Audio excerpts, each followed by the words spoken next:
Assalamualaikum warahmatullahi wabarakatuh. Perkenalkan, saya Aswin Arif dengan NIM 2110253446 dari kelas pengantar bakteriologi tumbuhan proteksi B. Di sini saya akan menjelaskan tentang penyakit yang menyerang tanaman jagung atau yang biasa kita kenal dengan penyakit layu striwat. Tanaman jagung sendiri atau yang biasa kita kenal dengan zimais menempati posisi penting dalam perekonomian nasional karena merupakan sumber makanan pokok kedua setelah beras. Jagung juga mempunyai arti penting dalam pengembangan industri di Indonesia sebagai bahan baku untuk industri pangan maupun industri pakan ternak, khususnya pakan ayam.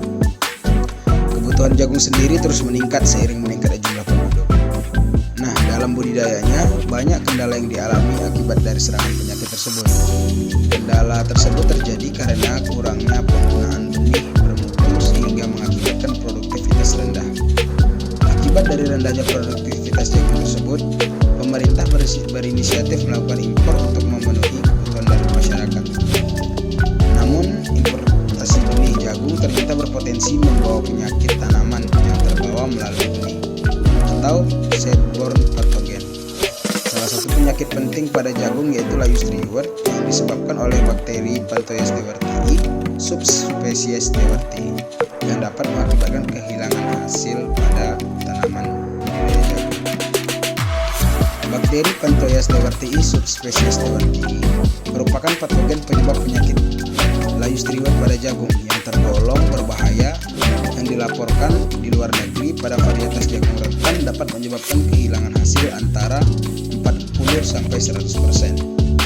Berdasarkan Peraturan Menteri pada tahun 2011 nomor 93, keberadaan patogen ini di Indonesia masih tergolong baru karena sampai 2015 patogen ini dinyatakan sebagai OPTK kategori A1 dan berdasarkan Peraturan Menteri pada tahun 2015 nomor 51, patogen ini ditetapkan sebagai OPTK kategori A2.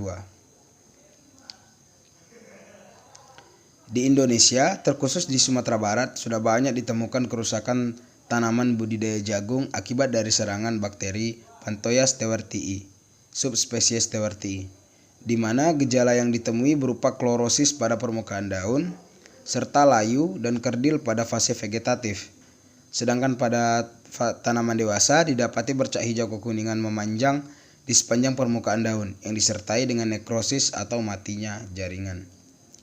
Nah, cara pengendalian dari penyakit layu striwat yang disebabkan oleh bakteri Panthoia stewartii subspesies stewartii ini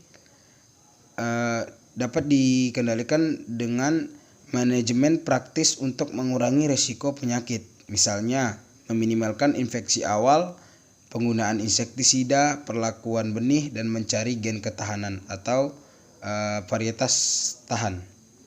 Selanjutnya, memprediksi risiko kegagalan penyakit di lapangan menggunakan sistem peramalan suhu. Selanjutnya, bisa digunakan dengan sistem peramalan risiko penyakit jangka menengah. Namun, seiring berjalannya waktu, beberapa penelitian mengemukakan bahwa pengendalian menggunakan agen hayati berpotensi baik dalam menekan perkembangan dari bakteri Panthoia stewartii subspesies stewartii penyebab penyakit layu striwat pada tanaman jagung. Adapun beberapa cara pengendalian hayati terhadap serangan bakteri Panthoia stewartii subspesies stewartii ini yang menyerang tanaman jagung, diantaranya dapat menggunakan beberapa agen hayati dari Rhizobacteria yang berperan sebagai PGPR atau Plant Growth Promoting Rhizobacteria, dan bakteri endofit yang memiliki kemampuan memproduksi senyawa antibiotik.